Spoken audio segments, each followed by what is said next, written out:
Section 1. Can I help you? Yes, I've just moved to this area with my wife and children, and I'd like to know where we can all register with a doctor at a health centre. Oh, OK. Well, there's Dr. Green at the Harvey Clinic. We always recommend her for babies because she's very good with them and she runs a special clinic. Oh, actually, my youngest child is 5, so that wouldn't be any good for us. Right. Is there anywhere else I could try?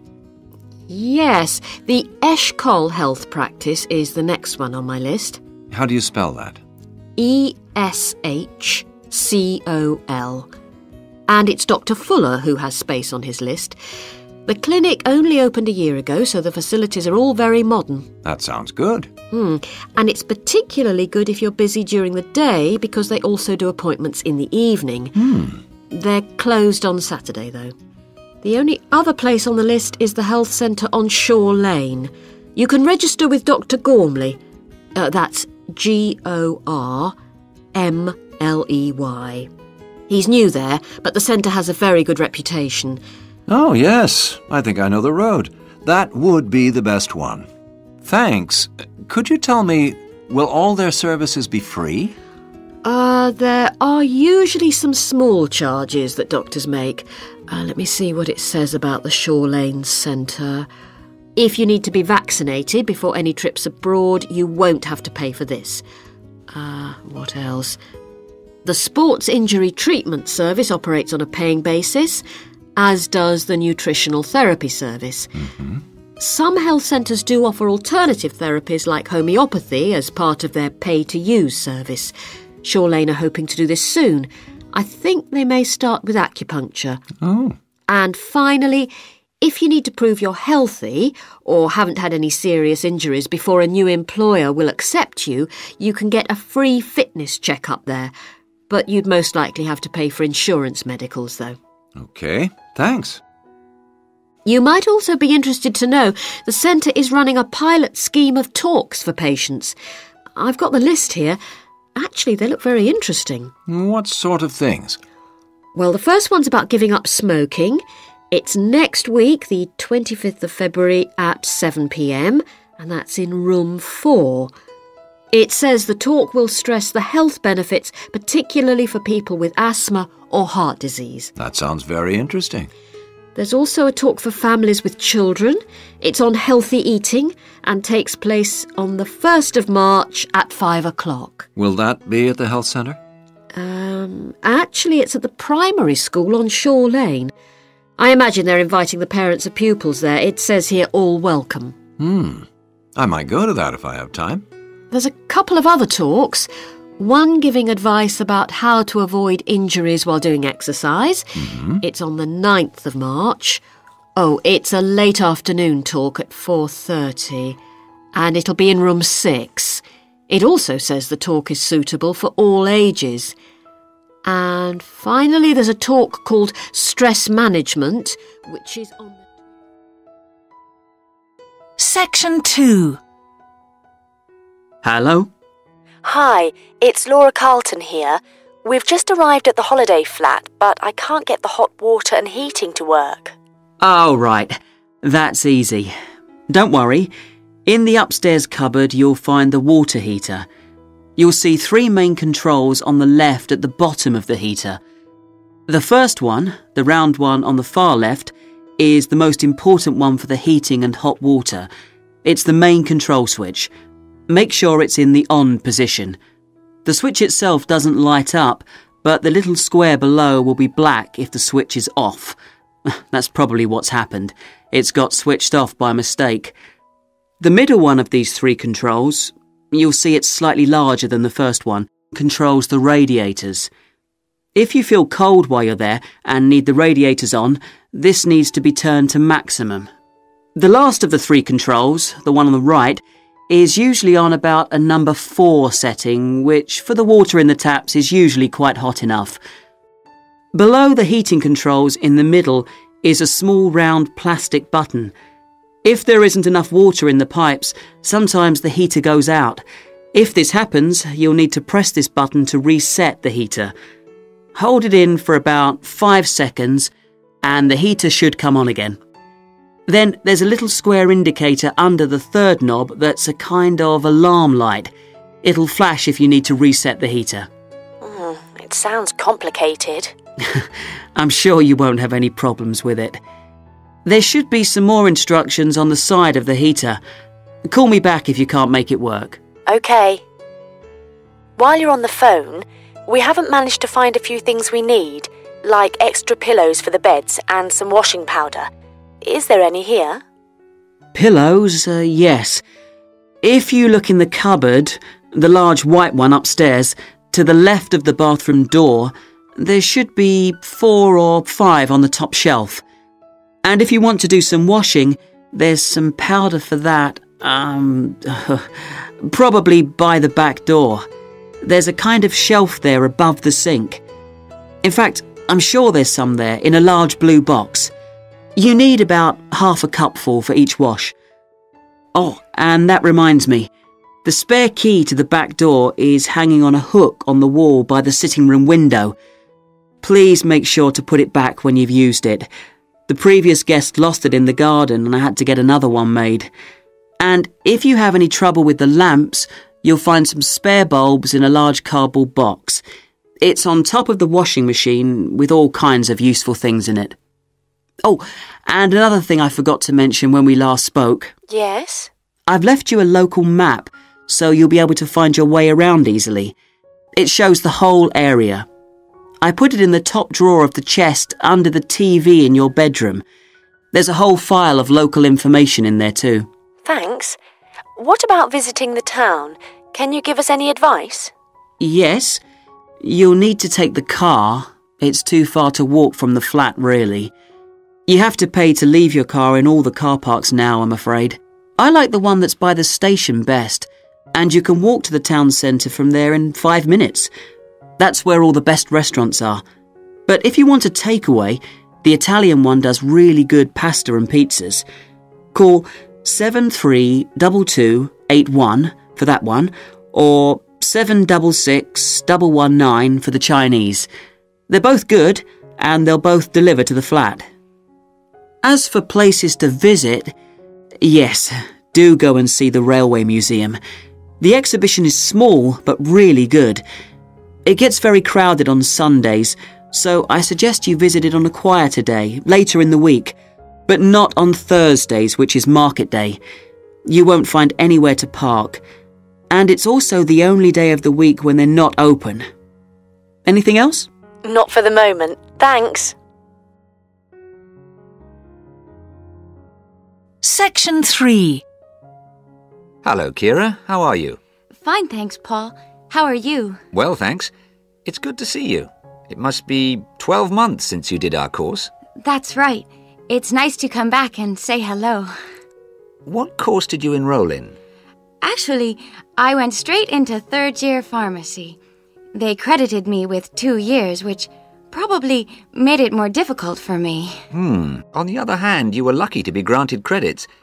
Is that why you chose the course? Yes, and as I'd already finished a course in it in my country, I thought it would be easier if I studied something I already knew. I didn't realize you went into third year. I thought you started in first year. No wonder it was so hard. And what do you think is one of the big differences between studying at a university here and studying in your country? Well, I found it very difficult to write assignments because I wasn't familiar with that aspect of the system here. The main problem is that the lectures expect you to be critical. That made me feel really terrible. I thought, how can I possibly do it? How can I comment on someone else's research when they probably spent 5 years doing it? I think a lot of people who come from overseas countries have similar problems. But after a while, it became easier for me. People expect you to have problems with the process of reading and writing, but in fact, it is more a question of altering your viewpoint towards academic study. How was the content of the lectures? Was it easy for you? I didn't really have many problems understanding lectures. The content was very similar to what I'd studied before. And what about the lecturers themselves? Are they essentially the same as lecturers in your country? Well, actually, no. Here they're much easier to approach.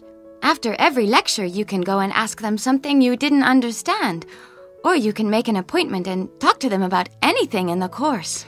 Maybe you found them different because you're a more mature student now, whereas when you were studying in your country, you were younger and not so assertive.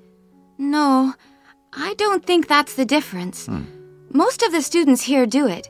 In my faculty, they all seem to make appointments, usually to talk about something in the course that's worrying them, but sometimes just about something that might really interest them, something they might want to specialize in. The lecturers must set aside certain times every week when they're available for students. That's good to hear. And how was your timetable? Was it a very busy year? Oh, very, very busy. They make you work very hard. Apart from lectures, we had practical sessions in a lot of subjects. We did these in small groups. I had to go and work 4 hours every week in a community pharmacy. Actually, I enjoyed this very much, meeting new people all the time. Then in second semester, we had to get experience in hospital dispensaries. So every second day we went to one of the big hospitals and worked there. And on top of all that, we had our assignments, which took me a lot of time.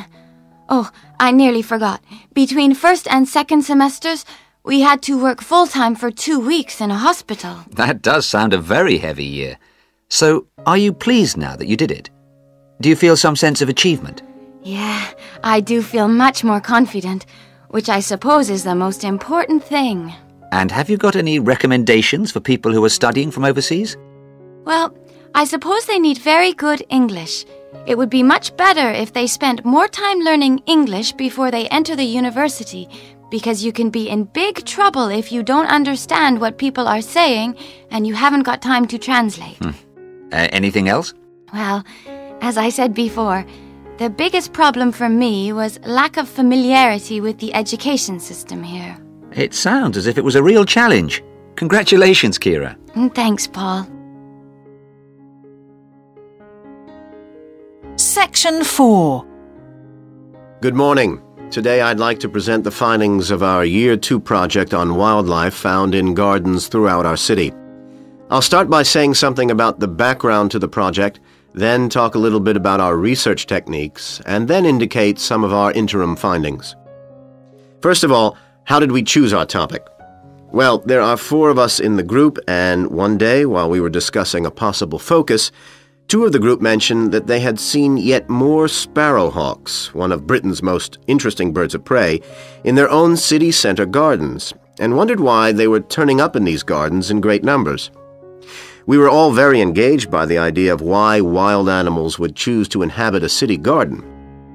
Why is it so popular with wildlife when the countryside itself is becoming less so? The first thing we did was to establish what proportion of the urban land is taken up by private gardens. We estimated that it was about 1/5, and this was endorsed by looking at large-scale usage maps in the town land survey office, 24% to be precise. Our own informal discussions with neighbors and friends led us to believe that many garden owners had interesting experiences to relate regarding wild animal sightings. So we decided to survey garden owners from different areas of the city.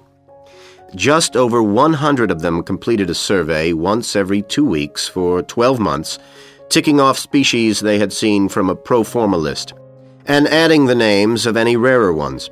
Meanwhile, we were doing our own observations in selected gardens throughout the city. We deliberately chose smaller ones because they were by far the most typical in the city. The whole point of the project was to look at the norm, not the exception.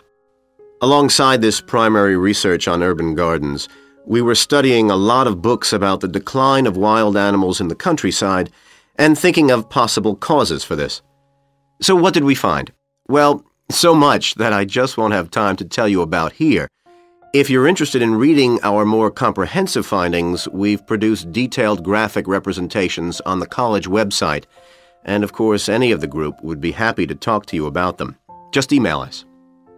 What we've decided to present today is information about just 3 species because we felt these gave a good indication of the processes at work in rural and urban settings as a whole. The first species to generate a lot of interesting information was frogs, and there was a clear pattern here. They proliferate where there is suitable water. Garden ponds are on the increase. Rural ponds are disappearing, leading to massive migration to the towns. Hedgehogs are also finding it easier to live in urban areas, this time because their predators are not finding it quite so attractive to leave their rural environment, so hedgehogs have a better survival rate in cities. We had lots of sightings, so all in all, we had no difficulties with our efforts to count their numbers precisely. Our final species is the finest of bird singers, the song thrush. On the decline in the countryside, they are experiencing a resurgence in urban gardens because these days gardeners are buying lots of different plants, which means there's an extensive range of seeds around, which is what they feed on. Another factor is the provision of nesting places, which is actually better in gardens than the countryside. Hard to believe it, but it's true. Incidentally, we discovered that a massive new survey on song thrushes is about to be launched, so you should keep an eye open for that. Now, I'd be happy to answer any questions you may.